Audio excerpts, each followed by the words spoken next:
Hey, kids. You're listening to the internet's wettest podcast about video games, consoles, and pancakes.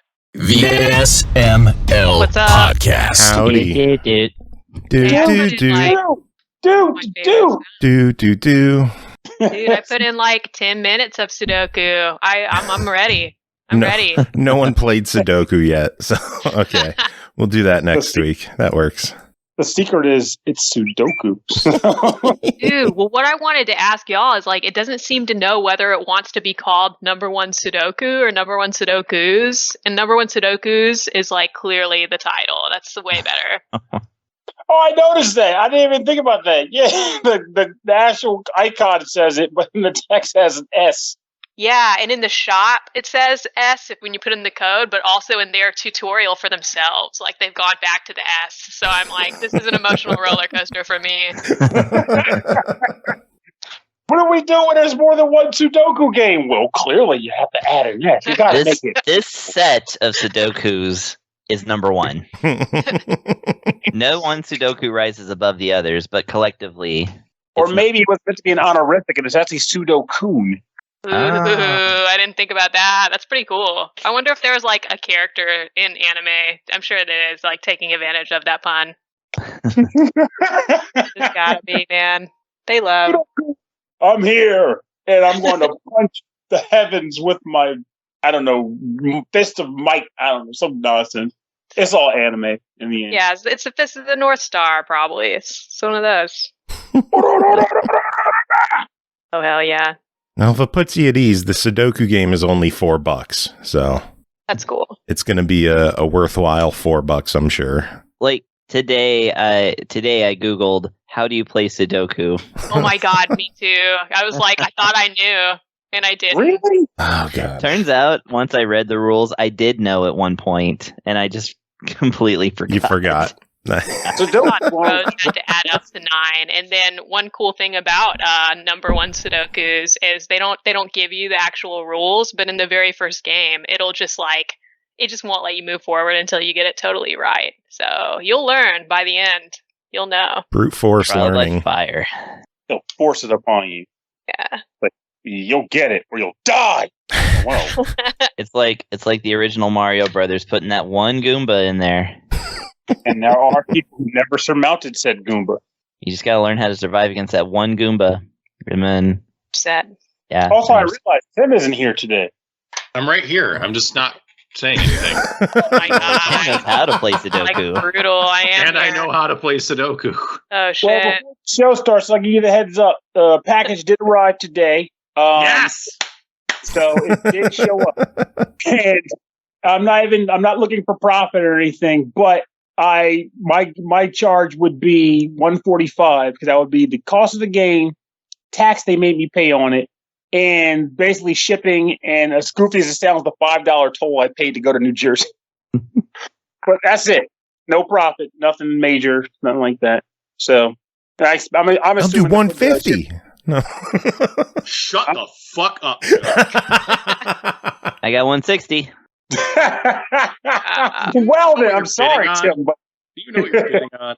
they're like, we're bidding on making Tim unhappy. Wait, what game is it again? Number one Sudoku's Collector's Edition. Oh, I got 170. You can throw in an instruction. Are you outbidding yourself? What'd you say? I said if you can throw in an instruction book, then a cool 200. There you go. Well, Tim, I'm sorry. But unfortunately, if I had number one Sudokus, I would take that offer. But this is for Mega 10.5.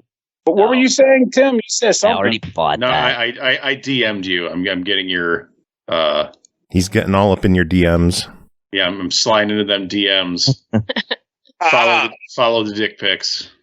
Okay. Well, what I'll do when the episode's over, I'll make sure it's I'm pretty sure it's my Gmail, but I want to double check. Okay. He's in your DMs. I'm frantically trying to learn how to play Sudoku. We are not the same. Okay, that's a tweet. That's so good. Sudoku. So you are okay with 145 Yes. or 150? Let me stop. Wait. They got me. Listen. Okay, so I'll make sure to do with that then. And I have to unpack it. That's the convenient thing. So I'm not even going to repackage the thing because like they shipped it to me. I leave it in the box and replace the label. So it balances out. But yeah, it's a good. I think it's a good collector's edition, and the book, the art book that comes with it, it's a decent book. It does has images all many of the new demons at least. I didn't count to make sure it was every demon in the game, but it's nice art. But I'm actually a little ashamed of myself though because in an unprecedented Pernell move, I actually bought their shitty day one DLC because I was like, I want the other demon side quests. I'm so weak. Isn't all the DLC on the cart too? Yeah, of course it is. There ain't no way it's not. It's bullshit. And yet, this was the one time I was like, oh, fuck it. I'm doing it anyway. Like any other time, I'm like, no, never. And I'm sitting there just like, it's just one time. The fuck? What is that? It's somebody's, I'm interested in this. Yeah, I was like, is that somebody's text notification? No, that's my actual game of Symphony of the Night. Oh, that is not. You just have it on hand? Dude, I got that portable emulator system. I am never to be without my Symphony of the Night ever again. Symphony of the Night. I'm genuinely curious. I've always wondered this. So I know a lot of people, genuinely, in a sense, myself included, that are huge fans of Symphony of the Night. And there's, of course, been the Metroidvania genre, which spawned from that, and a number of Castlevania games that spawned with that intent. But I've never heard about people replaying any of the other ones, just Symphony of the Night. I replay. Well, there's a couple I haven't beaten yet, but I replay them pretty regularly. Yeah, I came into Symphony of the Night late, like I would say about 10 years ago. So, and that was after I had beaten the rest of the ones I had beaten. Like I think there's only a couple I hadn't played at that point. So my whole opinion of it is that Symphony of the Night is great, and every game that came after it is an improvement. That is what it is, because that's exactly what it is. And that's not to say Symphony of the Night would have been bad in any way. It's just like you said, it's great still. But a lot of people are like, well, Symphony of the Night's the only one you need to play. And I was like, no, there's 6 games that are better than it. I might be in the minority, but I actually thought that Portraits of Ruin was really cool because it is. Portraits it of turned 15 really cool. today. How prescient. What is that? It turned 15 today. How prescient. Oh, wow. Yeah. That's a shocker. I have to leave all of this in, don't I? I didn't know you weren't. Were you? Damn it. We didn't do an intro, and I don't know how to squeeze in an intro 8 minutes in. You cut and paste. You record it. We'll record the intro right quick, separately, and then you just cut that stuff back in. Yeah, it's a cold open, Joe. Oh yeah, oh yeah. It's just a really long cold open. Should I play the theme song now? Yes.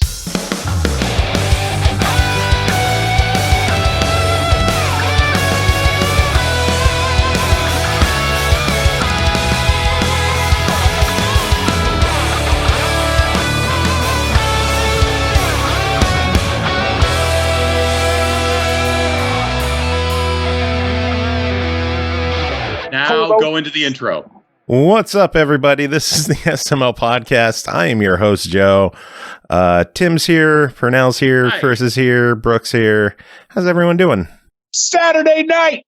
What? It is, man. It is Tuesday. I already don't think it's Tuesday. Don't ruin this for him, you guys. Let him have this. You need this. My soul. It's Saturday night somewhere. I think it's funny, for those who may have heard the earlier cold open, it's funny. Well, it's in the show. I mean, podcast till I've heard music. Well, somebody might just skip it. They look for Joe's audio print of this is the SML podcast. Boom, start here. But basically, you were talking earlier about Tim grabbing a game off of me, and what happened there was I am a sucker for Megaten games, a huge sucker, and Megaten 5 was one that I wanted. It was one of the reasons I bought the freaking Switch in the first place. Same. I am same on everything Pernell has said so far. Okay, keep going. So, I put in the pre-order for the special edition back in July or whenever they announced it. First at some Canadian store, and then eventually at a GameStop because it was cheaper and I had to pay weird, crazy shipping and stuff. Okay, this is where we diverge because I was not able to get a pre-order in. Oh, I was in Megaten. hell, man, I was chasing all the leads. Oh, dude, I missed like every link going up by like 30 to 40 minutes. Like it would go up right after I check my Twitter, and I check it later. It'd be like, oh, there it is, 40 minutes ago, right after I wasn't looking at it, and it's gone now because everything gets rapidly pre-ordered on the fucking internet these days. Everything is just taken up by bots, and it sucks so bad. What happened was like I did the one thing, and then the GameStop was because a friend of mine who I don't know where he gets his info from, but he was like, Pernell, get on there now. Pre-orders are open. And I jumped on there and pre-ordered it from them. And once I was sure it was good, I canceled the other one. But so what happened was, okay, I'm locked in, I'm good. And I've been like chomping at the bit, something that never happens, but I've been chomping at the bit for last Friday. And we had our monthly live stream episode of Rhythm and Pixels on Thursday. So episode starts, and I'm on there talking about how GameStop hasn't even sent me a shipping notification, and I was ready to play the game on the very next day. I was anxious. And one of the people in the live stream is one of our listeners from the Philippines, and they released it because they're a little ahead of time on us, so she was already playing the fucker. Like, hey, this is great. I'm going for a magic build. Like, it's not fair. Where's my copy? And then, of course, the next day, everybody and their grandma was like, here's my copy. Here's my copy. I'm waiting for my fucking shipping notification. I'm freaking out angry. Though, understandably, like, I'm not going to like call GameStop staff and like be a dick. But I was what you're scared of is that the next thing you're going to get is a notification that your order got canceled for some reason, right? Yes, and I was definitely anxious about that because there was like I was totally ghosted for something that was supposed to be release day arrival, you know. Mm-hmm. So then Saturday morning I woke up and on a whim I was like, I wonder if anybody in the area has this game available still, because I was already plotting buying the Steelbook and then getting the collector's edition and doing the Flim Flam return. I was ready to go. But what ended up happening was I started doing like random plot pointings on Best Buy, like putting in random zip codes like in North Jersey and then like Baltimore. And eventually I found one Best Buy that had one Fall of Man edition, and it was like 56 miles away. So I was like, I'll make a drive on it. So the car. The Friday morning, I was doing the same thing, except the closest copy to me was like 180 miles away in like southern Pennsylvania. It would have been like 4 hours to get there. Jeez. If it was 56 miles away, I would have been in my car. The funny thing about that, the one you saw wasn't there anymore if you were checking Best Buy, because it wasn't there on Saturday when I was looking. But I drove up there, picked it up, ended up making a day out of it by visiting a friend in Camden on the way home. And like, okay, I got home, and then on the drive home, I got the notification: your product is shipping. I'm like, fuck you. So at that point, I was like, well, I'm sure either someone will want this, or I'll just eBay flim flam it, or I'll just return it. So I made sure, like, as you mostly know, I've been kind of away from like Facebook. I was like, I don't really feel good about posting and stuff, but I was like, I should post this, which is why I made the post, and I made the comment about I have a second one. I don't know what I'm gonna do with it, and Tim was like, I'll take it. It's like quick. Real quick. But I'm shocked because I thought you had the normal Steelbook too. Oh, I do. But, you know, I'm the one who's going to flim flam now. But, you know, I am also a huge Mega 10 guy. So I have gotten almost every collector's edition of like the past 20 years. There's like a couple, like I didn't get Apocalypse when that came out. I didn't get the updated version of Devil Survivor when that came out. Have a CE though? I thought it came with like a pen set. It wasn't like a full CE, but I never picked up that. Those are like the only two physical, and Soul Hackers. Those are like the only physical games I don't have. So, but otherwise, yeah, I have like everything. I have like both versions of Arena, you know, Ultimax and Arena. Yeah, I have all the shit. Basically, in short. So it was really burning me that this one evaded me. So it is a great joy that it will be joining the team. I'm glad to hear that thing. Yeah, because like I said, because like I know I could have eBayed it, but I'm like I'd rather go to a friend than like some eBay shit. Because I'm not a big fan of the whole buy and flip bit as far as like eBay goes, but this circumstance would have been different because like I just happened to end up with two. It wasn't like, oh, I'm going to buy this and then sell it. That wasn't the intention anyway. It happened that way. So I'd rather it go to a friend than some rando on the internet. So Me too. Zing. So thank you. Wow. Funny thing also, like as far as like the Megaton stuff owned, like I'm actually missing a physical of Overclocked 1 too. Mainly because I couldn't at the time I couldn't justify the repurchase, but I ended up doing it for Record Breaker because for some reason I felt differently there. But I never got the Showtime edition of Persona Q2 because I was in some. And that one, I didn't realize that was the case where I didn't realize how that one would play out because apparently that was the last 3DS game, like period. Oh no shit! That doesn't. Really? Yeah, it was. It was the last 3DS game like release. Physical 3DS game, I'm guessing. Yeah, because I think the eShop's still getting weird. So my favorite calculator friend or something. I don't know. Kris, what kind of stuff have you found on the 3DS shop lately? Oh, I was there lately, but I can't remember. I'm about to say that makes you fairly well equipped to answer the question. Kris, my copy of Donald Land is here. Yes. Thank you again for finding me that. You're welcome. Is it McDonald Land? Donald Land. I'll let Kris take this over. Please explain Donald Land. Donald Land is a game that came out in the 80s for the Famicom. It was an exclusive to Japan. It was a game starring the McDonald's cast, right? It's kind of a platformer. Not too bad, actually. However, they dropped the Mick of McDonald's? Do what? They dropped the Mick of McDonald's? Yeah, they called it Donald Land, and it stars Donald McDonald, who is So good. It's Ronald, but they were like, whatever, nobody's gonna call us out on this. And it features characters like Mayor McCheese and Hamburglar, who looks weird, and Fry Kids, and then it has Is it the weird, creepier version of Grimace? No, it's the regular version of Grimace, but however, there's a green version of Grimace that wears like a pork pie hat and has like a jacket on, and his name is Uncle. And, So good. and he doesn't appear in the game. He's in the intro and the ending credits, and that's it. Dude. That's so odd. They come up with an original character and not even give him any actual play.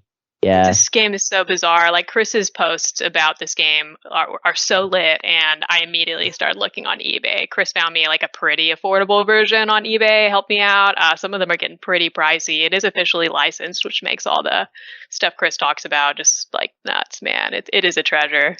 Yeah. It's officially Speaking licensed, of treasure, do you have the Treasure McDonald's game? No, but it is McDonald's really Treasure good. Island. What is it? Yeah, Treasure Island what? Adventure. It was I used to know this one. It's Ronald's Treasure Hunt or something like that. Ronald's Treasure. I'll stick with Marvel Land, thank you. That's my amusement part. Oh, McDonald's. Will you ever learn? McDonald's Treasure Land Adventure. Yeah, there we go. Amazing. Treasure It did was actually made by Treasure, who is an actual like really legit developer. I miss Treasure, damn it. Yeah. Our old friend Chris Huber was a huge fan of Treasure Land Adventure, and he actually did a 30-minute medley of the entire soundtrack at MagFest a couple years ago. Wow! Now that's some obscure awesome. Like I love that shit. Good old Huber. I miss him. Hey, I know you guys have heard Ninja Gaiden ad nauseum. Here's a lick. McDonald's Treasure Land Adventure. Who's ready to rock? Now everybody raise your hands up once now, because you're going to love it once it starts. I promise. And it was all drum cover. Like he did all live drums for it. So it was literally, hey, have fun. You're going to hear something weird tonight. Do you like Mayor McCheese? Well, here's a beggar you'll really enjoy. But like, I don't know. I wouldn't mind hearing that, honestly. He's a good dude. No, the good news is we have a remix from him that we could play at the end of the show. Sweet. It's going to have to happen now. Yeah. So we'll play that. That'll be our closing music this episode. Donald Land. Just like that it drops the Mick of McDonald's. That's the whole name of the chain. Like, it's McDonald Land. And they're like, nah. No, it's McDonald Land. It's Donald Land. New 3DS's game has dropped. Wait, what? I said, in the eShop. Yeah. I just opened the eShop and there's a new game in there. What's it called? I'm trying to load the page. It is so slow. My Financial Planner? No, even better than that, but I can't get it anymore because it's on a loading screen. Oh, my favorite loading screens. Here we go. Horseshoe Crab Rescue. Fuck. It costs $1. Sounds like something I can get behind. Hang on, here's the description. Are y'all ready? Because it's It's more paragraphs than it should be.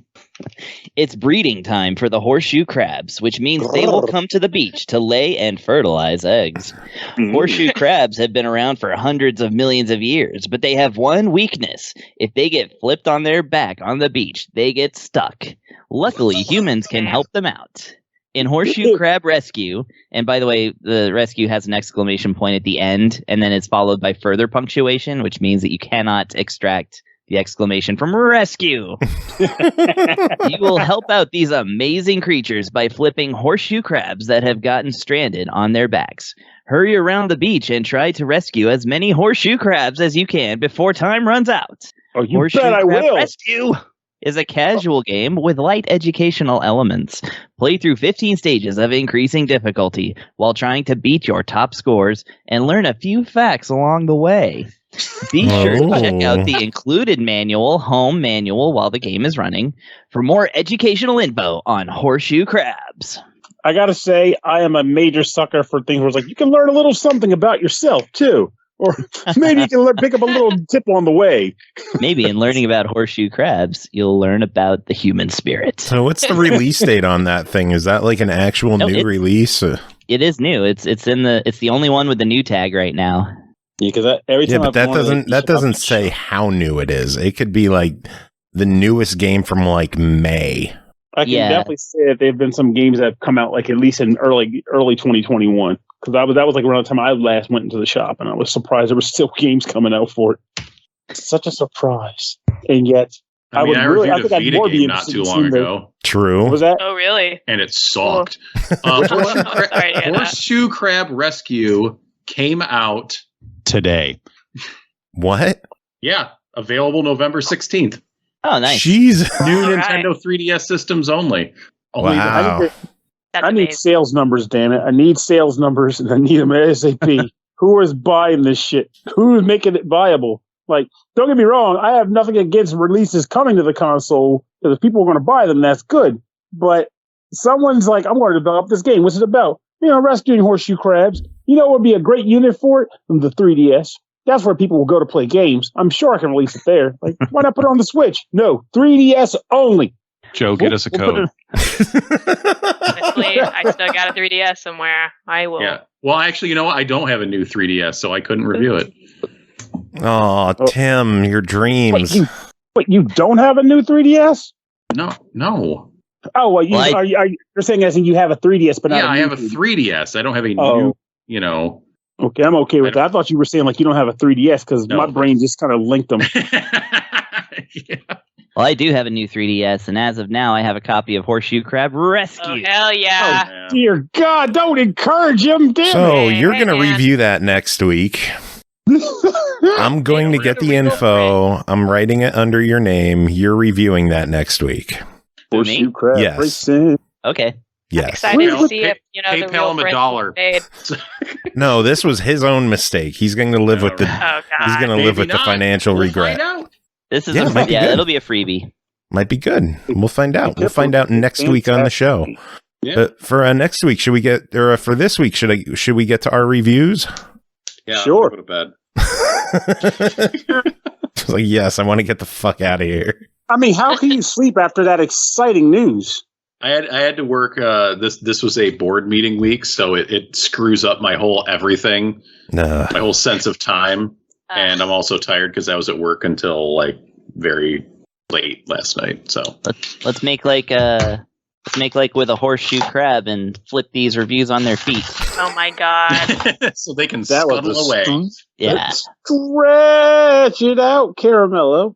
Yeah, I've been waiting to say maybe the real friends that we made were just the horseshoe crabs we flipped around along the way. Nice. I'm not sure they'll like it You've so much. waited your whole life for this moment to say that. If you see a horseshoe crab on its back, gently Brooke pick it is up, already holding both writing a sides pro of the review shell, for me. never the tail. I honestly back into the water. Got it.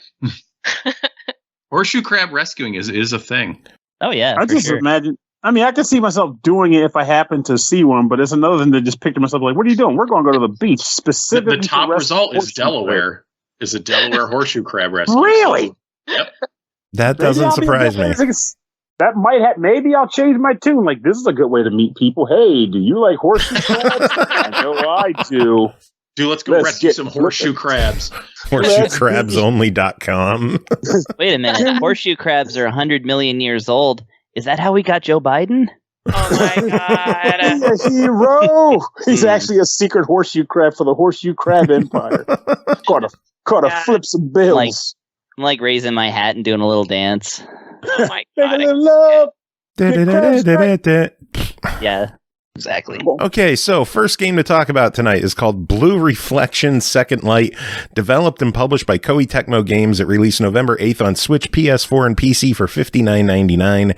As the last summer day fades, all is illuminated with gorgeous translucent designs by Mel Kishida, as well as a story that depicts the youth of lifelike girls based on a theme of human identity and bonding. A new title in the Blue Reflection series is here. Pernell, tell us about this one.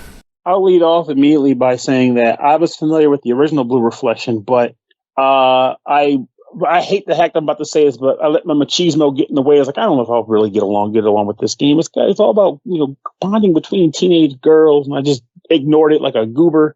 And I can tell you right now 2 things. One, you don't need to play the first game to play this one.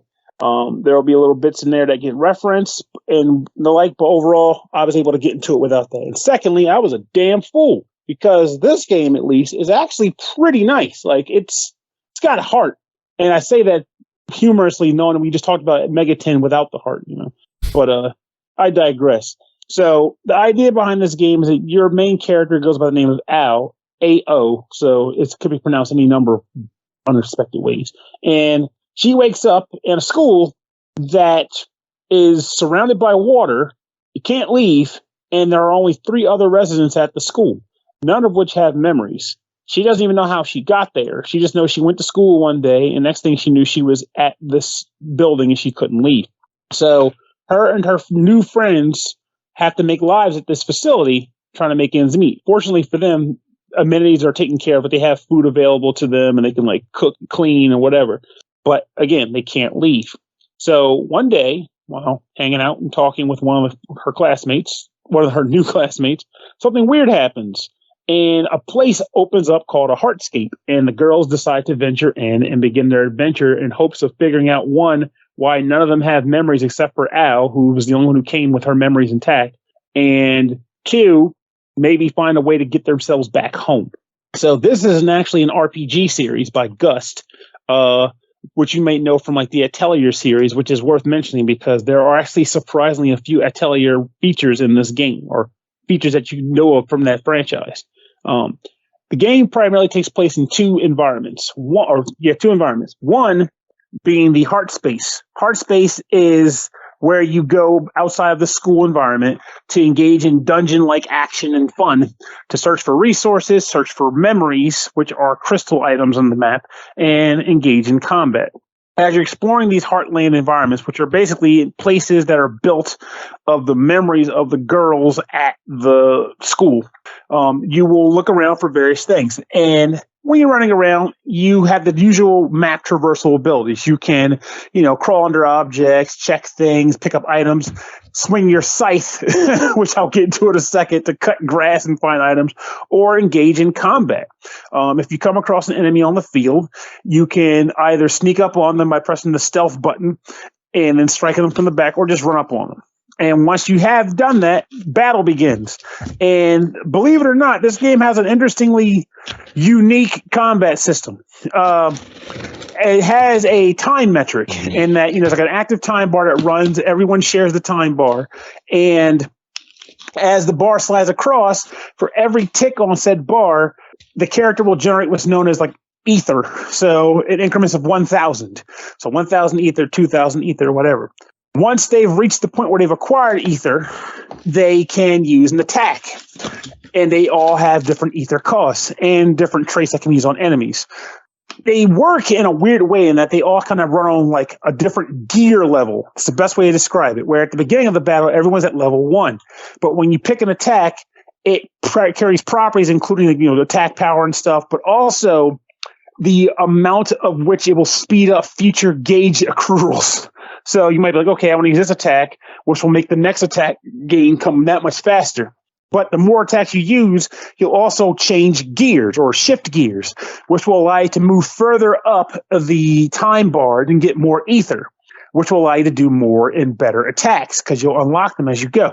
But once you reach third gear, you will do a magical girl transformation and actually get more powerful skills. You'll have a new outfit and you'll just be flat out more powerful.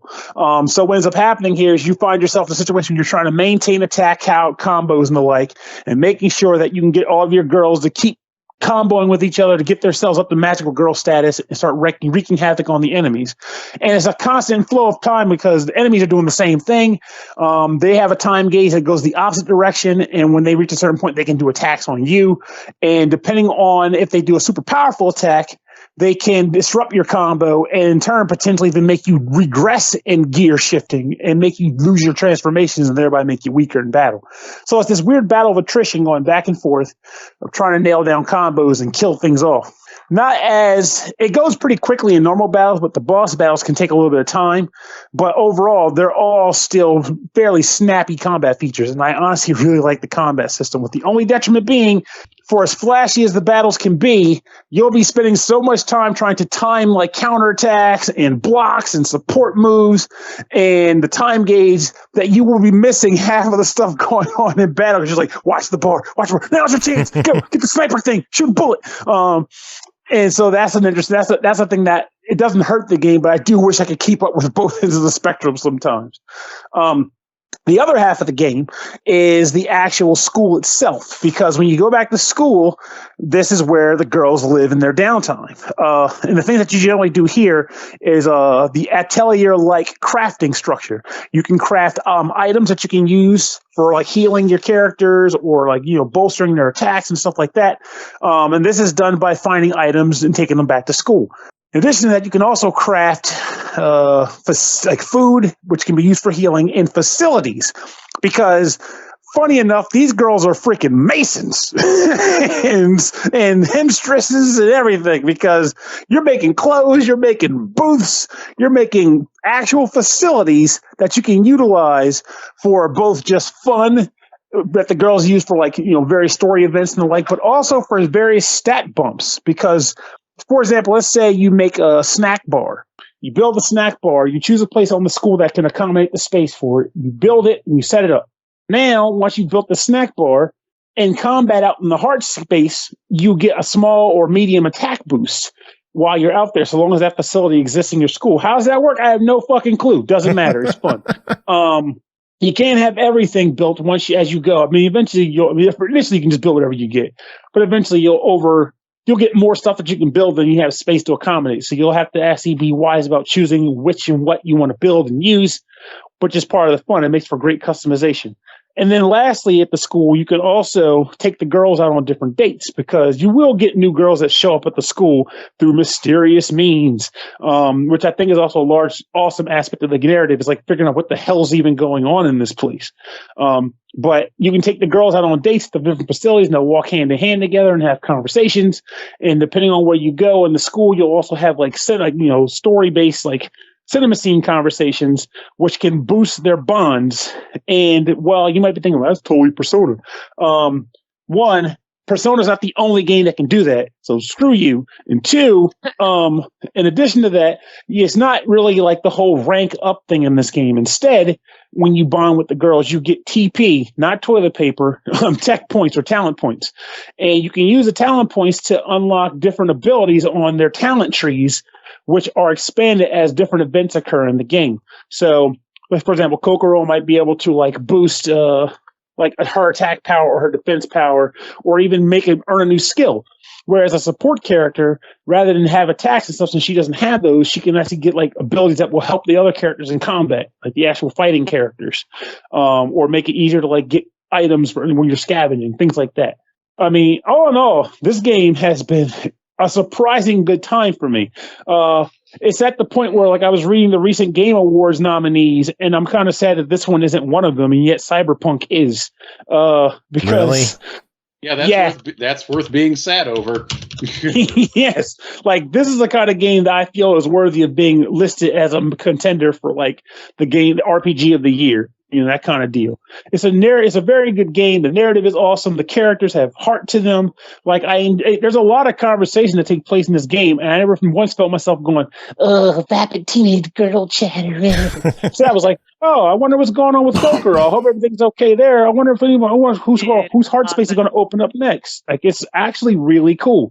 And I mean, I was going to say, like, and they do treat everybody awesome, but they actually do. But being that it's a Gust game, just know in advance, they do the usual thing they do in the Atelier games also, which is like, every once in a while, I got to crawl underneath this building. And it's like, well, character dialogue was like, please don't look under my skirt or look at my butt while I'm crawling. And the other character's like, why the hell would I do that?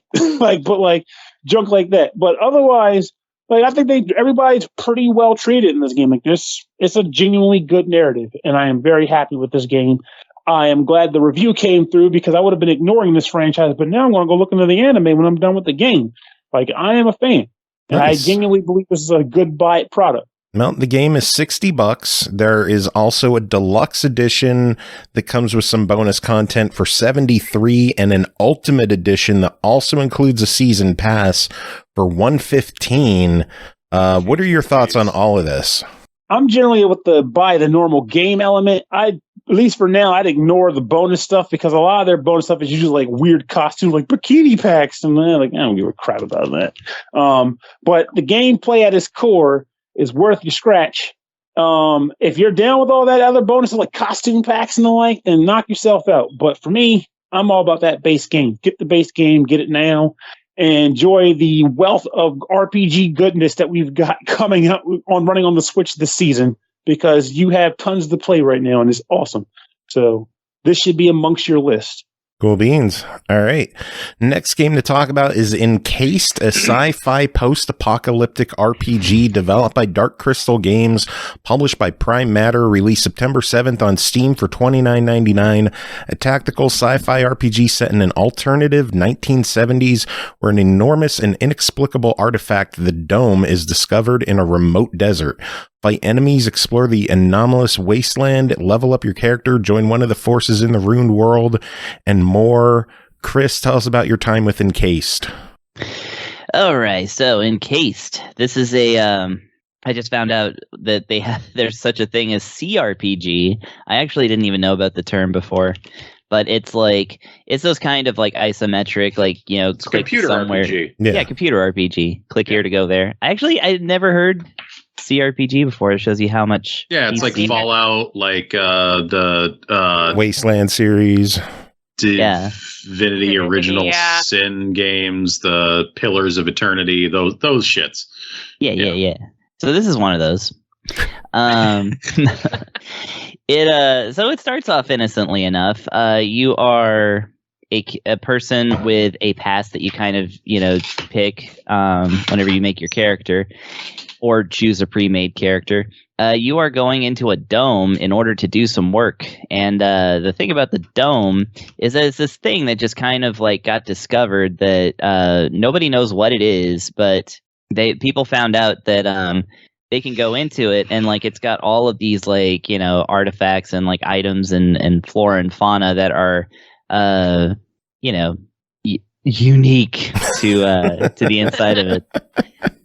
And everybody also found out that you can go in, but you cannot go out. Once you're in the dome, that is where you spend the rest of your life. Oh, geez. Yeah. So of course, capitalism takes hold, and a corporation decides to kind of occupy the dome. And so you are on your way to a job that you're going to be doing for the rest of your life, which is, again, it depends on the character that you pick, and I'll get to that in just a minute. And so, you're going to your big corporate job with the Cronus Corporation, which is, transparently evil corporation. No, not really. But very, clearly bureaucratic and stuff like that. And it's, it's 70s, so everybody's just wearing like, monochrome jumpsuits and stuff. It's very Star Trek. Anywho's, you get in there and learn how to do things and set out to work scanning and possibly collecting these artifacts that are around that the scientist types are like, you know, studying and things like that. And then things happen, and suddenly there's basically an apocalypse within the dome. And now it's a couple of years later, and whereas you had a job before, now you have a life that you have to like try and preserve. You're basically surviving in this place where, you know, the remnants of said corporation now exist, and people have broken off into factions and things like that. And so you kind of things sort of realign, and you get to kind of learn the politics of the land while still, of course, exploring and collecting and doing all this other stuff, basically kind of playing it how you want to, which is kind of interesting. So that's like the general gist of the story. You know, trying to be light on spoilers, but I mean, it says post-apocalyptic, and when you get there, there's no apocalypse. Therefore, Right. I kind of have to. The math is there. I have to reveal that much, because otherwise you're going to get into this game. Because I'm going to tell you, the prologue, like a lot of things in this game, is a little longer than it should be. So you're going to kind of feel like, oh, this is the actual game. Like, because when I got in there and they started training me on my job, and they're like, okay, so once you're done talking to, you know, this person and getting your, you know, getting trained on this and that, and then report back here, and we'll finish your thing so that you can have a job. And I'm like, okay, great. So once I talk to this guy, things are going to go wrong, and suddenly I'm going to be on the, you know, on the short end of the stick. And it's like, no, you're actually going to talk to like 6 different people and then get your job, and then start doing your job, and then at some point, you know, etc. So yeah, the prologue, it was kind of fun because it sort of threw me for a loop, but even though I knew it was coming, it was like, it was so delayed that I was like, what's happening? Anyways, okay, so that's the gist of that. So the way that character creation and jobs work is that when you get into the when you start the game, you're basically choosing one of 6 uniform colors, like the wings. So like silver wing, orange wing, blue wing, black wing, white wing, and another. I don't remember what the other was. And they're from like, if you're dark wing. There was a black wing, but yeah, dark wing is kind of like what that is. Yeah. Is there a duck? Let's get dangerous. Yeah. Right. Yeah. Actually, the black wings are dangerous. They're like the security, like gunhead, like, you know, army types, and most of them break off into a faction that basically becomes like this seemingly like kind of a fascist military organization. It's kind of great. Anyways, I don't have the full story on them because I didn't beat this whole game, so I'm not going to try and cast aspersions. That's a huge game. Yeah, it's huge. Anyways, so like depending on the wings is going to kind of.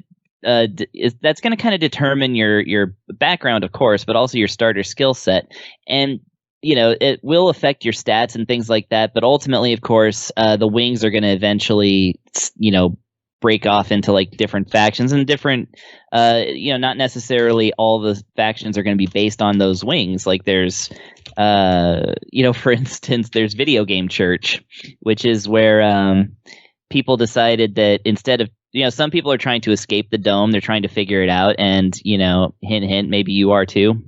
But some people are just like, I'm just going to escape and play, you know, just live in virtual reality for the rest of my days. And like they have churches established for virtual reality. And so it's literally like Video Game Church, which is kind of great.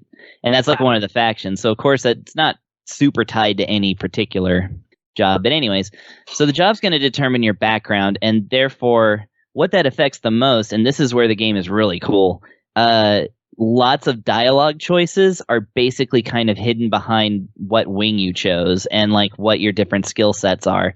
Like the way that you converse with people is literally determined like from the very start by like different choices that you make and different stats that you kind of build on.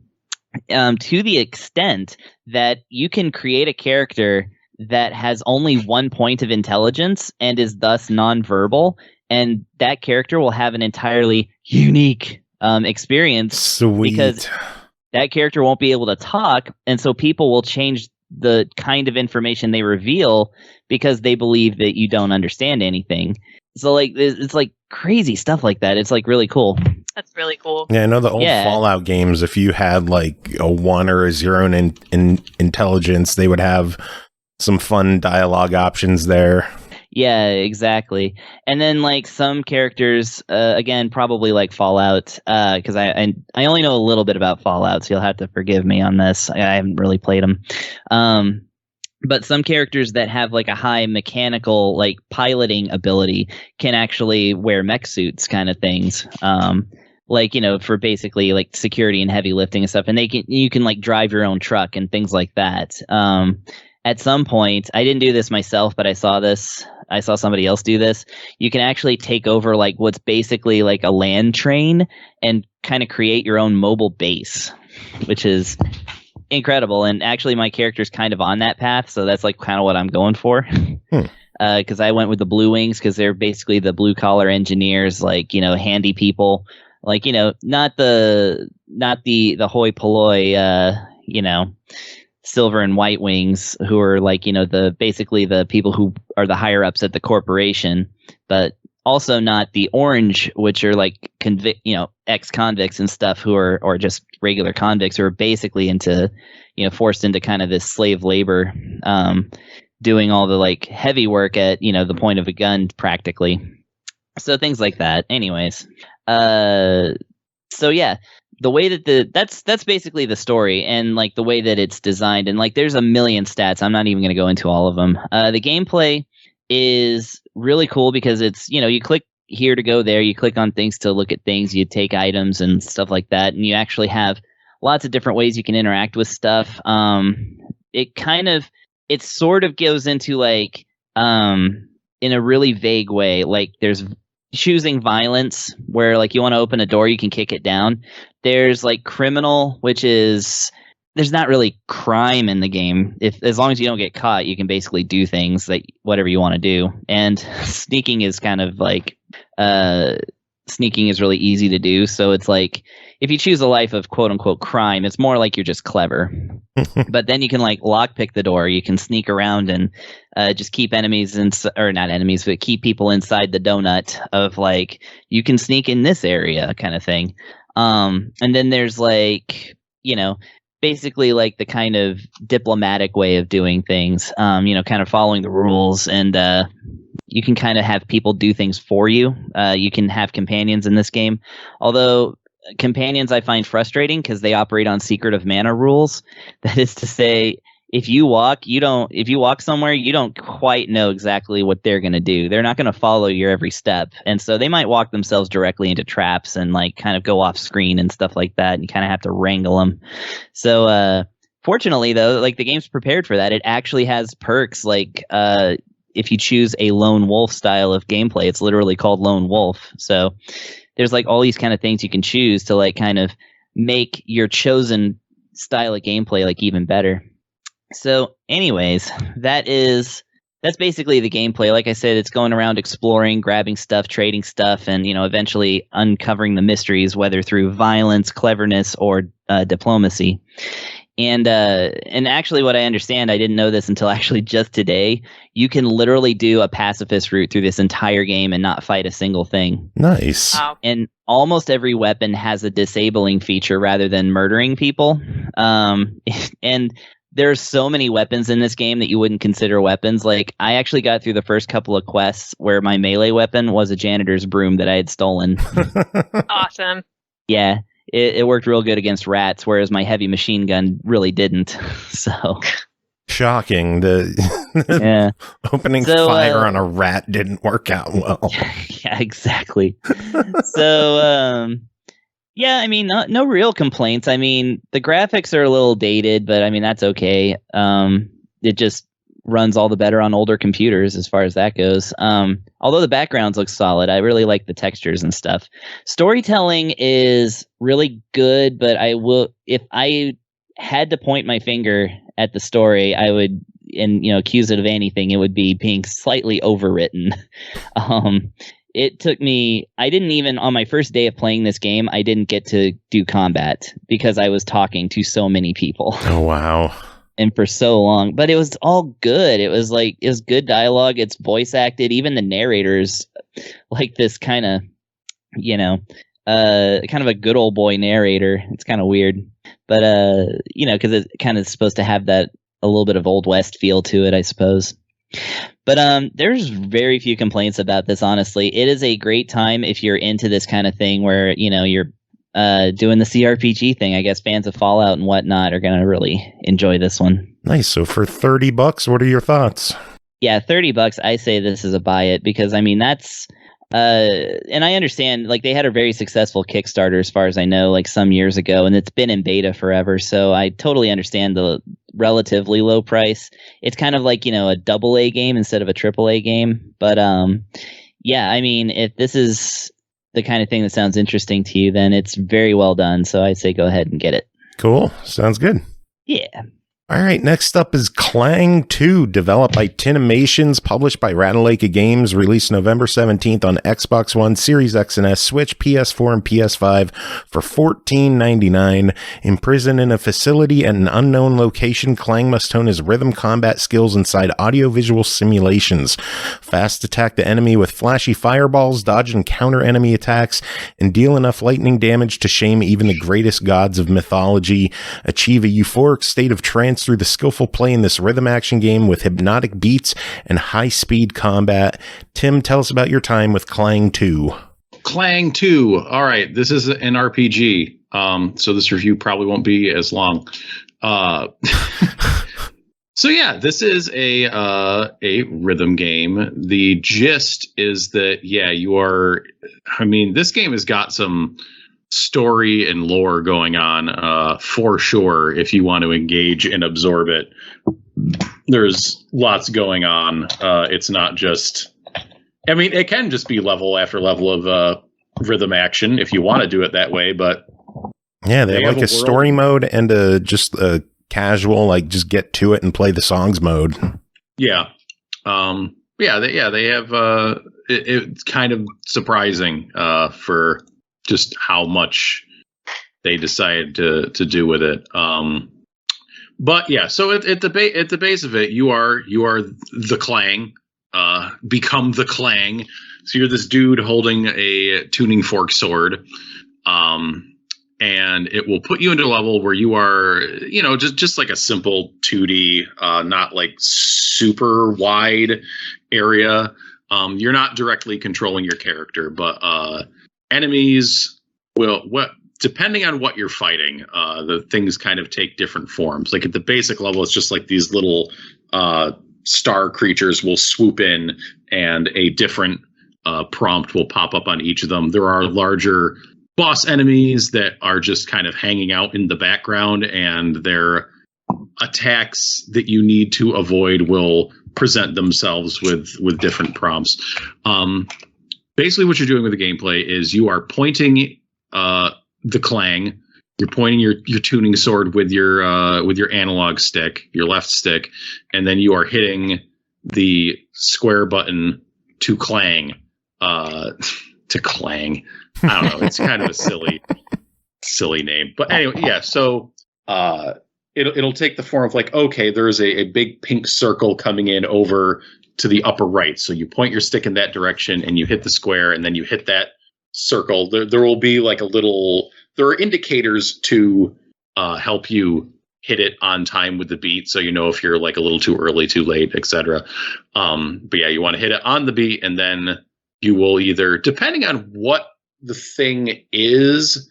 So there's that. So there's one where it's like, okay, here's a circle. You point at it, you hit it, boom, good. Then it's like, oh, there will be like a green arrow that will pop up. So you need to not only point the stick at the arrow, you then need to adjust your angle to match that of the arrow. So there's like a little bit of like extra accuracy that's needed there before you hit the button. And when you hit that, then your character will then like kind of dodge out of the way across the screen. And then there is another one where you have to point and then hold the button down for a certain amount of time, which and you'll just like pouring energy into something out of your hand. I guess that is the aforementioned flashy fireballs. So that's pretty straightforward stuff when it's just like, oh, here comes like a thing that floats in and it has a prompt on top of it, and you point and push the button and you swoop up and hit that. And then you will have larger creatures that are hanging out in the background, and you're your character ends up, dodging and flying all around the screen, depending on where things are popping up. It's a little weird in that part of what the game bills itself on is that the button prompt layouts are somewhat procedurally generated, so they don't show up in the same exact places every time, which is a kind of a double-edged tuning blade, I guess, in that, usually when I'm playing a rhythm game, like a lot of it, in getting a good feel of it is getting into a repetition of like what the pattern of a level is and like learning that pattern and like figuring out and just getting that muscle memory. But in this, you can't really get that because it is just like changing the angles sometimes and where things pop up, which is, I don't know, it keeps the experience fresh, but on some level, it also keeps you from getting into maybe as solid a groove as you might want with the game. Yeah, big thing about rhythm games is usually learning the pattern and replicating it and having a perfect performance. And if the game is continually changing, it's hard to really get a perfect performance that way. Yeah, but it's not like the things that it's having you do are super complex. It's not like, in like a Guitar Hero where it's like you have 5 different buttons that you're trying to manage in different note scales. It's like, okay, well, you're still just at the end of the day pointing the stick and pushing the button. No. It's just things pop up at slightly different angles, sometimes between tries of a level. So I don't know. It might be good for some people. It's like, because it is differing your gameplay experience, but at the same time, like you may be sacrificing some groove to get that. Anyway, the game is broken up. There's like a couple dozen songs in here. The lead artist is Blind. Friend of the show. We should be forthright with that. I'm not friends with him, so fuck this game. Well, I'm friends with Jordan, so. Yeah. I have been he's an old school OC Remix dude, so I have been a fan of his music for, going way back. So, he's good at it.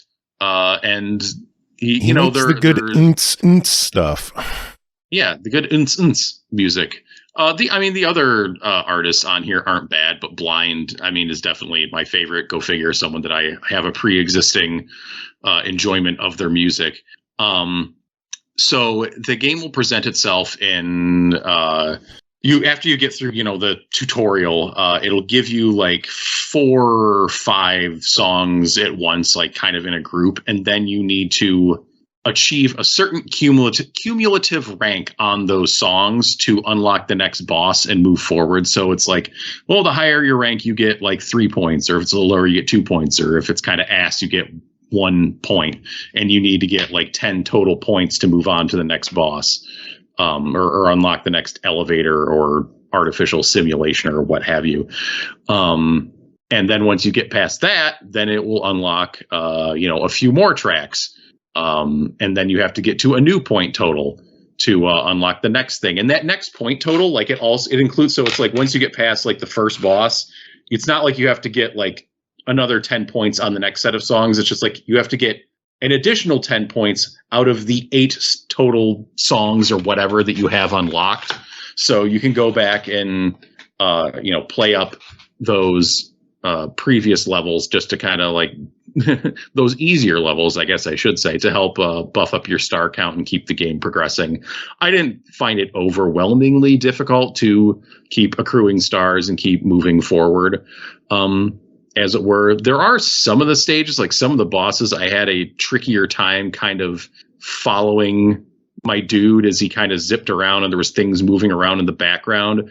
Kind of a drawback of the game, but it's kind of necessity, is that like the backgrounds aren't super flashy generally, because you need to be able to track your character and everything, and the prompts, the big fat prompts that are going on in the foreground. So there isn't like a lot of, they don't have things in the background to distract you, which again is, good, bad. It's good because it lets you concentrate on the game, but it's not the most interesting stuff it just makes things feel kind of a little samey, I guess, in my opinion, in that particular aspect. But I do think that the whole thing does work pretty well overall.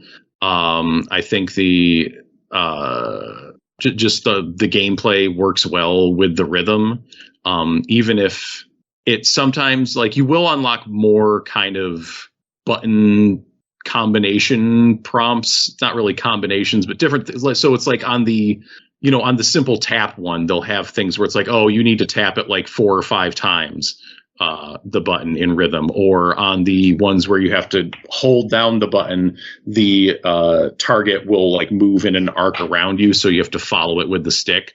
So it does add in some variance. And that it'd be nice if it taught you that stuff, though. No, it layers it in as I know I did the first series and it was throwing some of that stuff in, but the game never explained it yet at that point. Yeah. So it's kind of like go with it. Shit just comes out of order, it seems. Well, I feel like at the end of the day, at its worst, like, it's still kind of nice just to zone out like a little bit and listen to the music and just kind of go through some simple button patterns. At its worst, it's like some of the stages is just like, God, I just don't know what's going wrong here, because there's this thing with its 2 giant hands in the background and things are moving around and I can't quite keep track of what's going where. Like, they do have like a little like sparkly light flash that will go from one target to another, and sometimes you really got to concentrate to follow that thing around the screen, or else you will just get completely fucking lost. And you do have a life bar on these levels. You can only F up so many times before you fail and you have to try it again. And then the pattern's a little different, and it's like, So like, I don't think it's like exceptional slam dunk rhythm game overall, but a lot of what it does works, I think, well enough, and the music is pretty banging that I think it's probably going to be worth a shot for some people. No, what would you do to make it a slam dunk? I don't know. I'm not a game designer. It's just really. It's real. I don't know. It just, there's some things that don't feel as good. It's tough with rhythm games sometimes. No. It's just, do I need more complexity to the gameplay? Will that make it more difficult will that just push me out even harder on like some of the trickier stages? Maybe it is having an option for, like a preset pattern for each level. And then maybe after you get through it, then you can be like, okay, I'm going to turn on the random stuff. Right. So that way you can get through the game and get into a better groove and like just kind of work your way through a pattern over and over again and learn it. And then worry about more procedurally generated things later. Because I feel it's just like, adding more different like kind of gameplay movements or spicing up the backgrounds might also have detrimental effects, but Well, as it stands, it's only $15. What do you think of it? It's only $15. Look at you buttering me, Joe. I think for a rhythm game, that's actually pretty good. Most rhythm games have higher prices due to it is, and it is like it is 30 levels. Like, it is no small thing. No. In there. Yeah, it's like either like a gentle buy or like a hard try. It's like right on that like border for me. But it's worth the money if you want to give it a shot, for sure. I think I just chuckle at the fact that you came in, you were like, well, this isn't an RPG, so this shouldn't be a very long review. That's so good. You definitely came either equate to or eclipse both of ours. Really good dig on RPGs, though. Oh, mercy. Oh, man. Well, Tim, that is it for you. I guess we'll let you get going. Good night, Tim. Sounds good. Yeah, good night. I'm going to go get some teeps. Some teeps. I don't know what the hell that is, but count me out. That's a word that enters your vocabulary when you have a baby, and he doesn't go sleeping, he goes teeping. It's big teeps. God. Well, the adorable-ometer is off the chart, so well, he's like 6 now. I should really get it out of my vocabulary. It's not, he doesn't want to hear that either. Wait until he's like 30, then give it a rest. He'll do that. What the hell are you talking about? Teepee, little man. I'm Teepee. Shut up, Dad. I'm Teepee. Yeah, 28. Save it for his first girlfriend. Oh, man. You got to be back by 10. He gets a little teepee. He gets teepee. He's toilet papered. My dad is really a real hard ass about rationing toilet paper in this house. I can't explain it. Yeah. I guess if your ass is that hard, you don't need as much toilet paper. Oh shit! Sing. It's not about the firmness of your ass. It's about the firmness of the poop. I know that's right. Words to live by. And Tim claims he doesn't have any. Science by SML. Tim claims he doesn't have any good last words.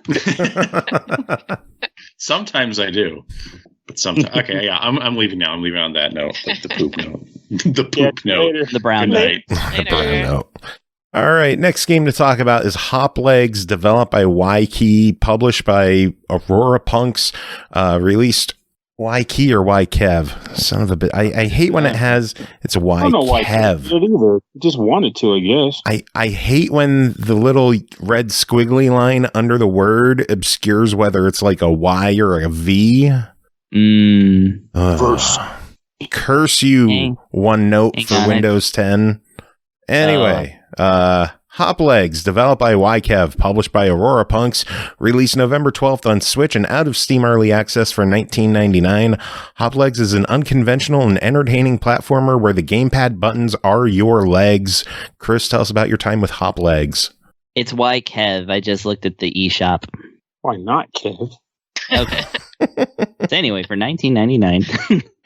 Okay, so Hoplegs, yes. So the story of Hoplegs, and this, I promise I'll pare this down to like half an hour, is you're a wizard who has to go warn King Darthur about a coming danger. You're the apprentice of a wizard who I'm sure is named Marlin or something. And so, yeah, Marlin has exhausted all of his magic power and therefore cannot transport you to the castle to warn the king about the oncoming danger. So you, a mere apprentice, have to teleport yourself over to the castle. It's a complicated spell. Apparently, if you think about anything else while you're trying to teleport, bad things will happen. And so while trying to cast this teleport spell, Hoppy is like, I think it's Hoppy. Anyway, it's Hop something. He's like, oh, did I remember to pack everything? And he thinks about a suitcase and a box, And so, like, he casts the teleport spell and turns himself into a box. Oh, no. Basically luggage, because, well, I guess it's unclear. It's a box and things come out of it. I should think that would make it luggage, but it doesn't look like luggage. Anyways, so now you have to take the slow way to get over to King Darthur's castle, and that is by using whatever you can push out of that block in order to propel yourself across, looks like quite a lot of levels, actually. So yeah, basically what happens is that you have this box, and let's say you're standing up, where you're the top of your head is on the top, bottom of your head is on the bottom, you're upright in a manner of speaking. So the B button will cause the bottom thing to jut out and then propel, and then the Y button causes the left thing, the A button causes the right thing, the X button causes the up thing. And so you got to propel yourself into the air, and then you bounce up, and then you may have to propel yourself off of something that's solid right next to you. So you push the Y button to propel the thing that next to you, and that'll cause you to move forward a little bit in a bouncy way. And physics takes over at that point. It's a physics puzzle game. And here's the thing. Your character's probably going to get flipped around. Now all those buttons are still relative to the position of your character's face. So you are now upside down. Now X is how you interact with the ground, etc. And shout out to Trivium Champ for dropping 140 biddies. Thank you, Trivium Champ, for that random number. So yeah, it's basically that you're going to get flipped around, and you have to use the different items. And I say different items because actually you can unlock a whole variety of them. Even the front the screen, like the title screen shows a chimney as one of the items. There's also like a little candy cane kind of thing. There's a foot, stick, all kinds of like random stuff. And anywho's, so the goal is, of course, to jump over field and plain and get to the different flags at the end of the stage. And you're granted if you get through the stage, of course, you can access the next stage. And then you're given bonuses. I think one of them, because it's a trophy, is probably a time bonus. I would not know because I've never gotten it. The other one is a different prize if you can get to the end without flipping yourself around. That is to say, maintaining relative uprightness, at least I guess, because I've also never done that. So here's the thing about Hoplegs. It is hard. It is so hard to do anything. It will absolutely make you feel helpless until you start to get used to it.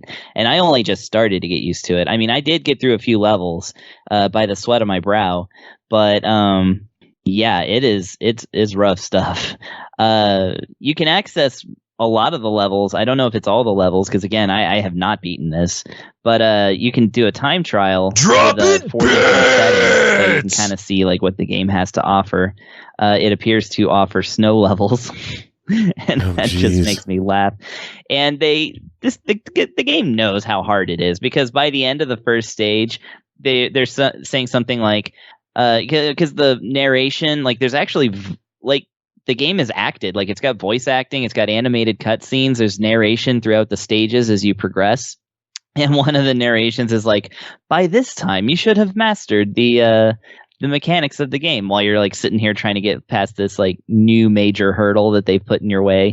It's hilariously like noob shaming, but without like a lot of malice. I don't know.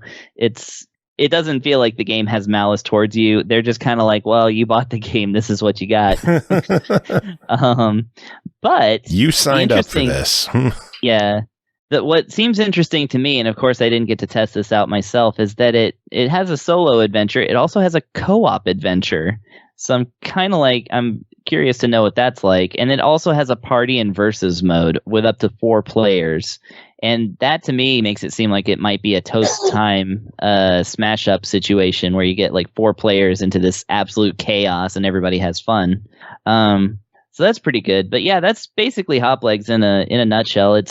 It looks like it's basically kind of going for like a Rick and Morty animation style. It's very, Adult Swim looking, but it's not like trying to be hilarious or anything like that. Most of the hilarity is in how badly you will fail all the time. And if you find that hilarious, then dropping bits. Trivium Champ dropping more biddies. He has dropped another 70, I think, if I'm doing my math right. Thank you, Trivium Champ. We love seeing all the biddies drop. This reminds me of the times when people were trying to like break your computer by dropping too many bits. Oh, I know. Singles. And the computer would just, I do not miss that computer. Not at all. But Hoplegs is $20. What are your thoughts? Oh, Lord. It is hard to recommend for most people, but there's a certain subset of people out there who really enjoy challenging physics puzzles and just kind of having all of their, what do you call it? I can't think of the word. I'll think of the word later. But like basically having all their faculties taken away from them, and for them, this is a good must buy because it is it's very cruel. This sounds like the kind of puzzle platformer that'll really push your buttons. Oh, well, I'll take that at face value. Wow. Yeah, I'm going to call this one a try it. But, it's one of those things where if you look at it and you're like, oh, yeah, this is for me, then it definitely is for you. There's no flaw in this ointment, but the ointment itself is. What? You say that it does a good job for standing on its own legs? Oh, yeah. See, there you go. Aki's like, stop the puns. They're not punny. Oh, and by the way, just in case just in case you're thinking, oh, hey, I know how I can play this. I'm just going to push all the same buttons at a time, and therefore, whenever I hit something, it's always going to be, you might come up with a strategy like that, like button mashing, basically. That will usually propel you like 300 feet backwards. So this game is well designed to not let you just cheese your way through it. It's holy jeez. Yeah, so this is a try it, but for people who enjoy this kind of physics puzzle kind of thing, it's a buy it, because there's nothing lacking in its cruelty. Nice. So go for it.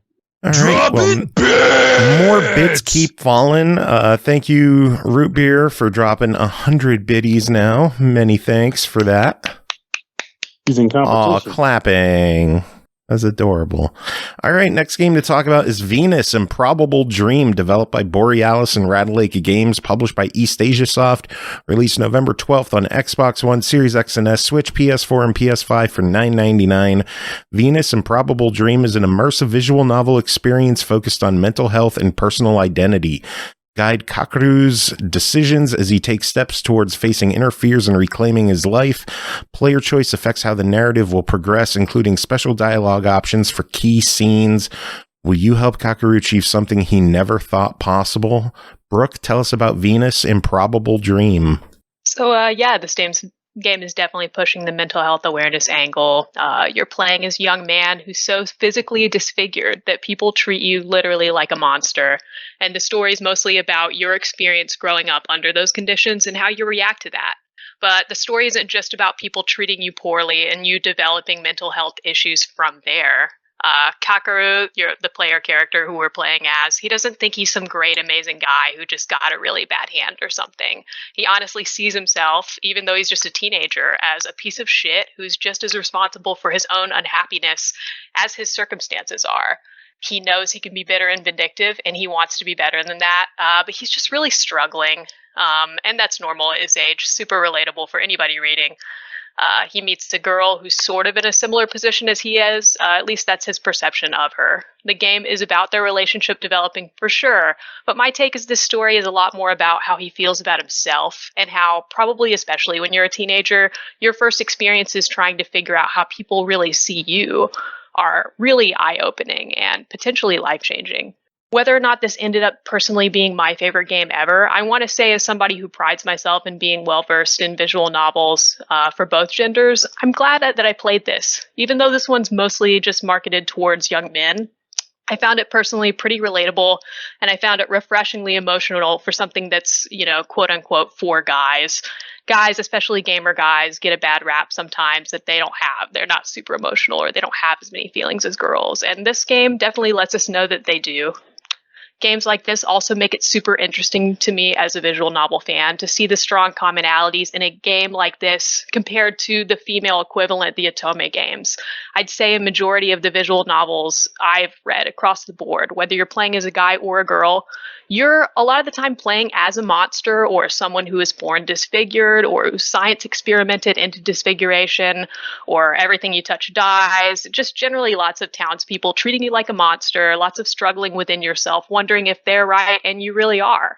This game was, that being said, a good gut check for me to remind me that it's not just the girl games that are doing that, it's all of them.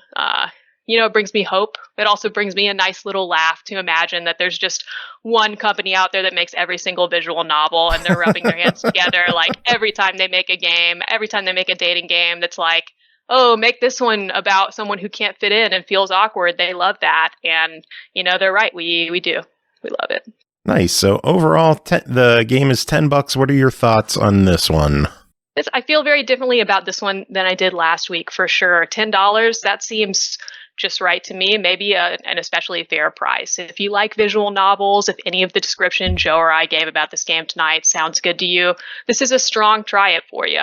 It's very heartfelt. There's a lot of material and content in there. This isn't just a 6 to 8 hour baby game. This game's going to hit hard for a lot of different people who feel like they've had a difficult time fitting in or adjusting socially or struggle with mental health issues. This game is a mood. If you played and loved games like Clannad and want more of that genre, maybe even those among you who like Steins Gate or Doki Doki Literature Club, which is one of my favorite games of all time, I'd try this. I'd see if you like it.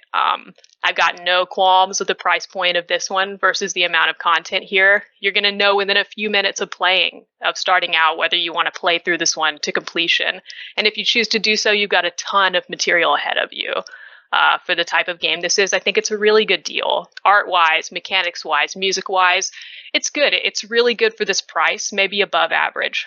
Playing this game, it's obviously a mouse and keyboard game that, in my opinion, hasn't been ported into Switch with the utmost care and finesse, but at $10, that's not a deal breaker for me at all. Cool. Aki wants to know if it gets less depressing. I'm going to say no. And I do think, it's funny that you asked that, because I was gonna end this review by saying, is this a sad story about just the nature of humanity set to sad piano music? Yeah, it is. But so is like half of all anime, so it's fine. I do think, if you play a couple hours of it and you're hoping that it's gonna get less sad, I don't want to give too many spoilers, and of course the story itself is going to be open to just vast interpretation across the board, but when you're a couple hours in, it's going to stay heavy, even no matter what point you get at in the game. It's going to have that mood to it. Cool. Sounds good. All right. Next up is Kris. Do you want to help me with pronouncing this one? Kris? I unmuted the wrong thing. I unmuted the stream. No. You're not going to help me pronounce this one. Oh, shit. Gynoug? I was going to go Gynoug. Gynoug. Yeah, no, Guy later. Gynogu is the Japanese pronunciation, so it's Gynoug. Gynoug. Huh. If Gynoug. There you go. All right, next game to talk about is Gynoug, developed by Masaya Games and Shinyuden, published by Ratalaika Games, released November 12th on Xbox One, Series X and S, Switch, PS4, and PS5 for $6.99. Face evil creatures as a winged soldier in the side-scrolling shooter classic. Kris, tell us about this one. Okay, well, Gynoug, which I, up until this very minute, was pronouncing Gynoug, is a... hang on 1 second, though. I need to see something right quick. Oh, Jesus. Okay. Rupier says Gynoug. Gynoug? It's Gynoug. Gynoug. We could spend 20 minutes discussing the pronunciation of this game. Here's the thing, and we should, but let's start. No, anyways, here's the thing: is that it's a Genesis game that came out in the U.S. called Wings of War, and so that's much easier to pronounce, even though they spelled war wrong.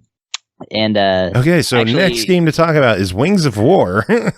Yeah, exactly. You could just say Wings of War. Anywho's, and actually, I bought it as Wings of War. I own this game on the Sega Genesis, so I came into this already familiar with the type of game this is and the game it is. So, which is great. That makes my reviewing a whole lot easier. But yeah, tell us about it. The thing about this game, no, actually, I'll say that to the last. What this is a side-scrolling shoot-'em-up or shmup or STG, if you're fancy. And instead of being the conventional, you are a spaceship and you must destroy all the other enemy spaceships and or fish, you are a winged person. Doesn't really specify if you're an angel. You start off as a statue, so maybe it's like an ActRaiser type thing. But you basically are flying. You're a person who is flying through the air and zapping things with your magical shots. And the whole thing does have kind of it's half fantasy, like with demons and monsters and stuff that you're fighting, and then it's half kind of like cyber body horror. There's lots of like weird blood and guts kind of things that you have to fight in the game, and the game is overall very weird. It was made by thought I was going to remember the name of it. It was made by Masaya Games and also NCS Corporation, who actually you might know from as the original developers of Glaylancer, which is probably why we're seeing this now coming out from Ratalaika. And they also made such things as Choaniki. So if you don't know what that is, I don't recommend Googling it, but it's weird. So this is along the veins of like, one of their weirder sort of shooters. It's also pretty high on the difficulty. Enemies often take a lot of hits to defeat. Bosses, some of those bosses in the higher difficulties just take like a million years to shoot down, and there's like no indication that you're actually wearing them down. You just know that if you successfully hit them, they flash kind of thing. You pick up power-ups, and the power-ups make your shots stronger and spread wider. You get magic spells, which kind of act as your bombs. They're a little bit like a supplemental shot of some kind, but they're limited in use. If you want to shout out Root Beer, you can. Yeah, Root Beer just subbed for you. Aw, thank you, Root Beer. Appreciate it. Fucking yeah. Right, Pernell? Hells yeah. I don't know. Which one of us said it? No one yet. Waiting for you. God, this confuses me. You got to do the manual one now? No, just manual. These are auto. Oh, do I have to actually physically play it? I was hoping Pernell would do it. Fucking yeah! Fucking yeah! Fucking yeah! Physically playing it. Yeah, now we played it. Anyway. So, Gynoug. Gynoug. Anyways. So yeah, I must confess I never actually beat this one as a Genesis game because it is simply tough. It has 4 difficulty levels. It lets you choose between 3 and 5 lives, and that's just about it. But even on easy mode, it's like it doesn't stop the shots. But it's one of those kind of games that's like it's really cool to look at. The backgrounds are really compelling. Bosses are just these huge, like, creepy things. I won't spoil what any of them are, but a lot of them are like kind of weird machinery, like crosses between like machinery and like undead creatures and like things like that. Like it's got a horror element to it, even though it is itself kind of more of a fantasy game. But we saw a lot of this stuff in the STGs of like this vintage. But it's not a cute game like Lancer. This is actually like, it's got some rough stuff. So that's the game. It's very it's popular among like Genesis STG fans, although definitely on the obscure side. Like I had never even heard of it before I purchased it, and it's a good thing I did purchase it when I did because it got rare and expensive at a certain point. So thankfully we have Ratalaika coming along, bringing it for a lower price and including a whole bunch of like features on this the PS4 version that I reviewed. Now we have, of course, the classic game with save states, load states, rewind feature if you like. Also cheat options that are, unlike the Cotton games I reviewed last week, you don't have to beat the game to get these cheats. You just got to go to the cheat menu and access them. And funny enough, unlike Lancer, it doesn't stop you to tell you that you should try and beat the game on your own first. It's just like, here are the cheats. These will make the game easier. This time they included 5 cheats. So like, and they kind of range in like how much easier they make the game. That's basically the order they're in. One is you don't lose your items when you die because you lose your items if you die. Another is infinite continues, which, there's limited continues in the original game. So you cannot rich kid strat your way through, which is probably why I never beat it. Until this release. And and actually the game has more difficulties than just the 4, but that's trivial. Like it starts a second harder loop if you beat it. Anyways. So it also like gives you infinite lives, and then you can actually just toggle on straight up invincibility if you just want to see the game and like kind of figure out how to get through it without taking any damage whatsoever. So they really just hand you the whole thing on this one. You can also choose like to have like, your 4:3, you're stretched out to widescreen, which if you're a monster, pixel perfect, again, if you're fancy, causes a much smaller playing field, but every single pixel is there and accounted for. I like that the, what is it? There's 2 pixel settings for it. If you for your, for how sharp you want your pixels, there's 2 settings. It's crispy and razor. I quite like that. I wish more things were called crispy or laser. Sorry, not laser, razor. Like bacon. Fucking yeah! You want your bacon crispy or razor? Hey, Root Beer just gifted a sub to Aki now. Hooray! Thank you, Root Beer. Fucking yeah. Anyway, you, yeah. Root Beer. So that's pretty much the review. That's the whole thing. Well, it's $7. What do you think of it? Absolutely go and buy this. Come on. For one, you need to be supporting Ratalaika bringing these Genesis shmups to life so that they can keep going. I mean, Choaniki's going to be on that list eventually because it meets all the criteria for a Ratalaika release. So, we need that. For two, it's just a really solid shooter. It's really fun, and even though it's difficult, like they've obviously taken the difficulty down to where you want it to be.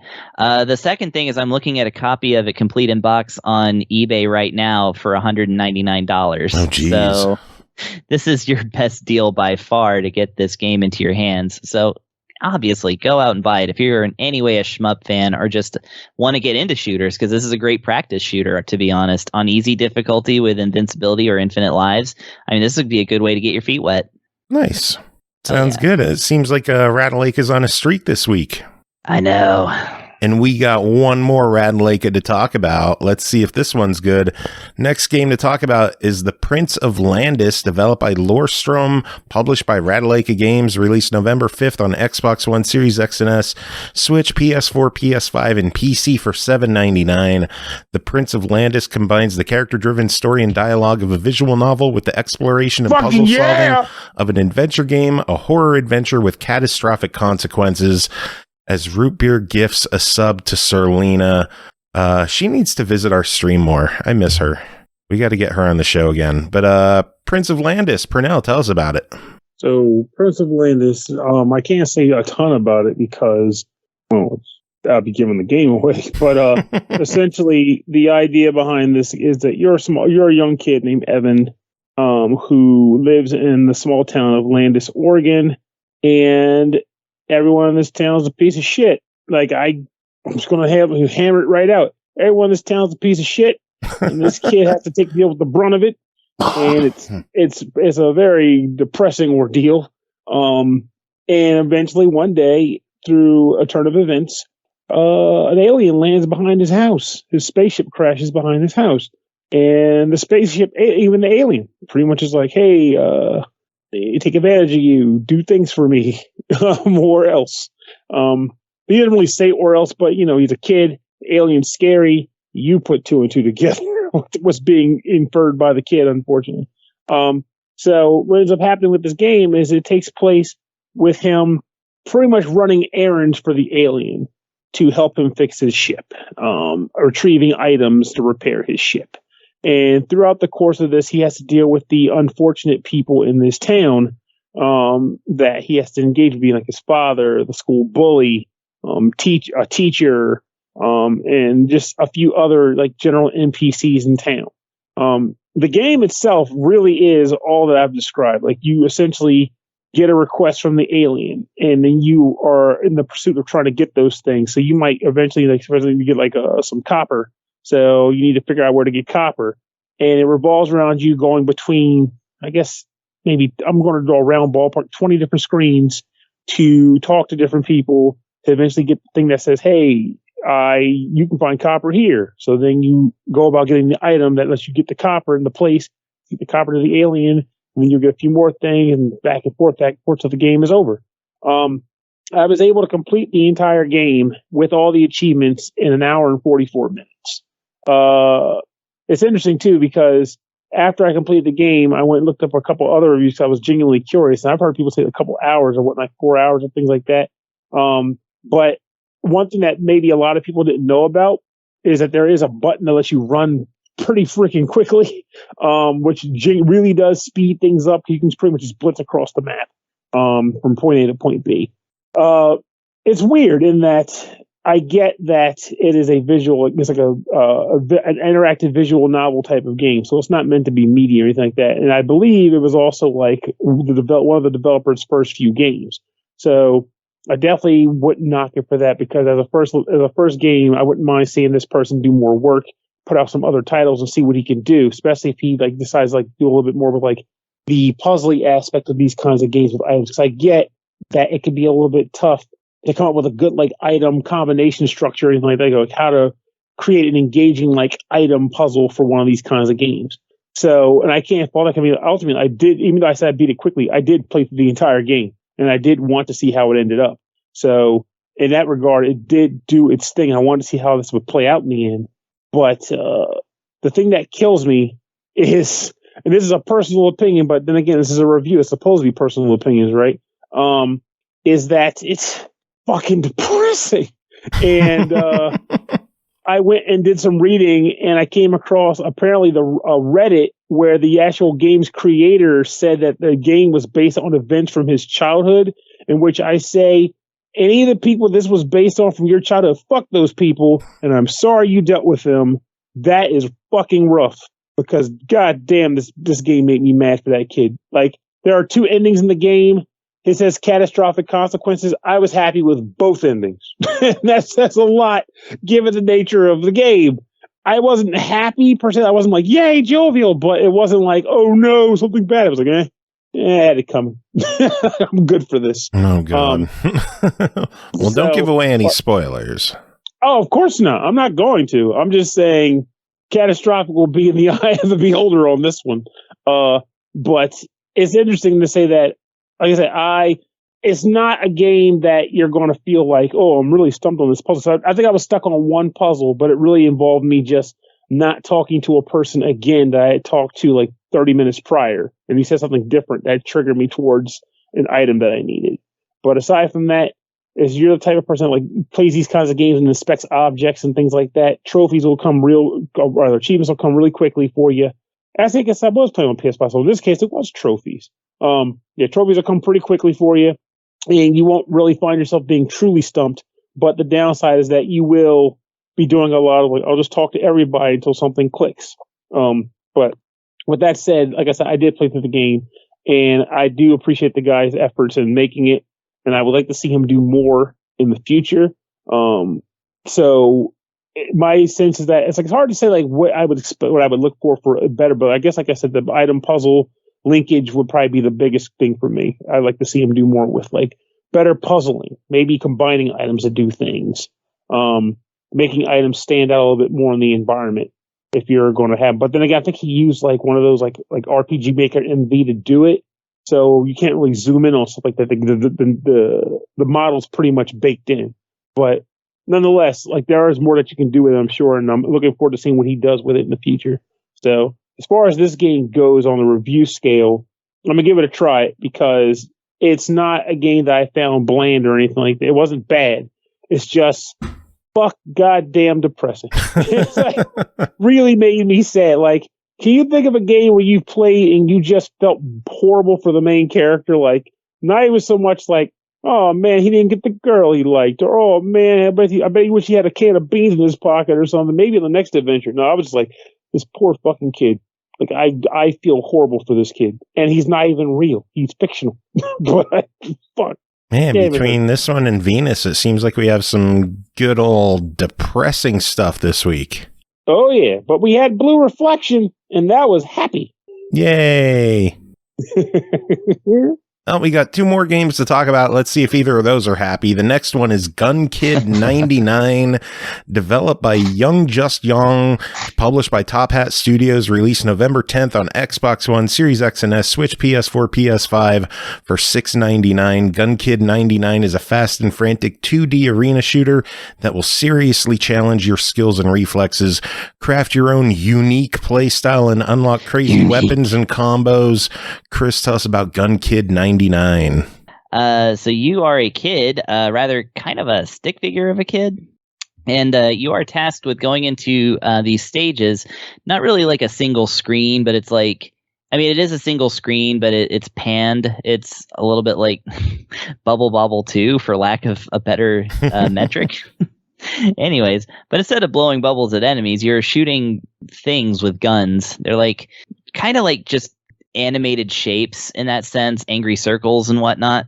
And the way it works is that it's not how many enemies you defeat, but basically when you do a loadout, you start off with 3 guns, and so you put those into your loadout, and those guns are going to drop into that stage intermittently, and the way that you score in this game is to pick up the guns. It's just picking them up is all that's necessary. And of course, you have to keep the enemies off your back. They're going to be perpetually spawning in and chasing you. But again, they don't actually matter. It's getting to those guns and picking them up before you either lose your 3 hearts or before time runs out. So it's not only timed, but you also have limited hits. That makes it a quite difficult game. Your 3 loadout guns are not very good, so you're going to want to hit up that shop pronto as soon as you save up enough money. Now, here's the thing is that as you defeat enemies, they will drop coins, and you can even purchase kind of a passive perk where they'll drop more coins, but not a whole lot more. And so if you die, you get to keep all of those coins regardless of what happens in the actual stage. So eventually you are able to build up enough money to put in a new gun, for instance, and something maybe a little bit more useful. And there's other, you can increase your max health. You can do like all these other kind of things, but it's all, all of these perks are purchasable. And they start at like $100 for the guns, basically. And here's the thing is that on an average playthrough, I would get maybe 8 coins per try on the high end, maybe 3 to 5 on the low end. So if this game, like once you hit a wall of difficulty in this game, which is going to happen pretty early on, I've basically... you're looking at like a lot of repeating a stage to try and save up enough money to buy these things so that you can finally make some progress in the game. So you better really like shooting. So let's talk about the shooting. You get into the game and like I said, it's a side scroller of, single screen platform kind of thing where you're constantly shooting off enemies and trying to pick up gun drops before they disappear and you run out of time or get hit too many times. It's basically a twin stick shooter. So you're controlling your character, running and jumping with the left stick and the jump button. And the right trigger button, of course, is your gun button. And you have the right stick to aim with. Or if you want to risk it on the auto aim, you can just push Y and the kid will automatically aim at the nearest enemy. Here's the thing, though, is that if you're just holding down Y, the kid does not autofocus on the next enemy. So if a wave of enemies are coming at you from 2 different directions, you got to push Y to aim at the one enemy, shoot them, and then push Y again to aim at the next enemy. So it's not like super intuitive or anything like that. Or again, you can just use the right stick to aim at both of them, but that's if you're good at twin stick shooters, which I am not. So yeah, the action is pretty good. It's not really a world beater, and again, it does kind of require the better guns to like kind of make more headway. You're able to train with all the different guns. There's a free training section where you get to test out 6 different weapons, including a hammer, which is not a gun, but whatever. You can throw hammers using your guns. That is to say, your biceps and triceps, whatnot. Probably some shoulders. Anyways, but apart from that, go ahead. I was gonna say the game's $6.99. What are your thoughts? I'm honestly going to put this in the try it category just because of the high difficulty and the fact that you just don't get enough money to like really improve your lot in the world without having to play the game a whole bunch. That kind of puts it on try it for me. I wish that there was a little bit more I could do to like add some variety in there without having to play a level like literally 16 times. But yeah, that's where I'm at on that one. Cool. Apart from that, it's pretty good. All right, we got one final game to talk about tonight. That is called Horseshoe Crab Rescue, developed and published by Kevin Foley, released November 16th on the new Nintendo 3DS for $1. Hurry around the beach and try to rescue as many horseshoe crabs as you can before time runs out. Kris, tell us about Horseshoe Crab Rescue. Horseshoe Crab Rescue. Well, this is a game that just came out on the 3DS a couple hours ago, I assume. Its release date was today. While we were talking about its purchase date was an hour and a half ago. Its purchase date was an hour and a half ago. I bought this with my own money, so I did not receive a free code to do this review, which is too bad because, old Kevin's going to want to hear this. So this is a game about being somebody who wants to help horseshoe crabs. Now, here's the thing about horseshoe crabs. If you're not familiar, they're those things that kind of look like, a little flying saucer with a little, stinger tail on it. They're related to the spider, and they are 100 million years old. And you can learn all kinds of different facts like this by playing the game, because it is peppered with useful horseshoe crab facts, like that the male horseshoe crab will hold on to the female for up to a few days, which is, I got that one after level 1, so that's a very important fact. I hope your review consists of nothing but random facts, just strung together.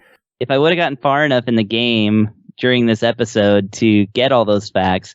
But here's the thing. You got to pay the $1 and get those facts yourself. They're a reward for a job well done. Very true. And here's the job.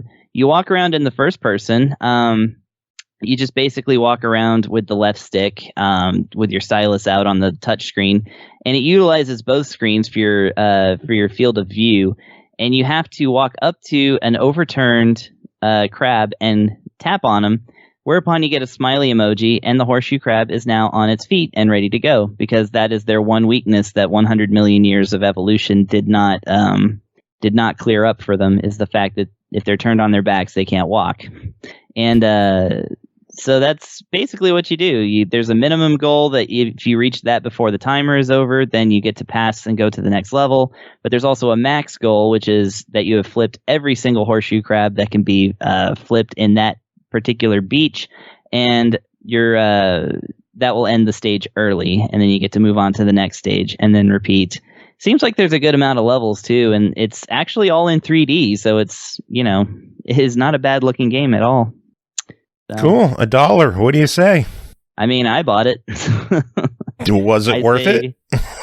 Well, I mean, I'm over here talking about horseshoe crab males hanging on to females for several days in an official review of a game I bought for $1 on the Nintendo 3DS in the year of our Lord 2021. New Nintendo 3DS. Yes, only new Nintendo 3DS users can play this. So this, Super Nintendo ROMs, and Xenoblade Chronicles 3D, that's what you get. That is your library. Good shit. Yeah, so, yeah, it's a buy it. Of course it's a buy it. It's $1. Cool. All right. Well, that's it. We're done. This episode is finished. Thanks to all you for being here, hanging out, keeping me company. Tim as well for being here and doing his thing. Like I said, His thing. His thing. Indeed. Like I said, music this episode, we're going to play our buddy Chris Huber's McDonald's Treasureland Adventure song called Dude Space. So, anyone have any final words before we get to that? The fuck was that? Oh, no, you said dude space, and for some reason the first thing that came to mind was like, bro. I thought you were a ghost for a second. I was. I'm a surfer ghost. You're a surfer ghost. Yeah.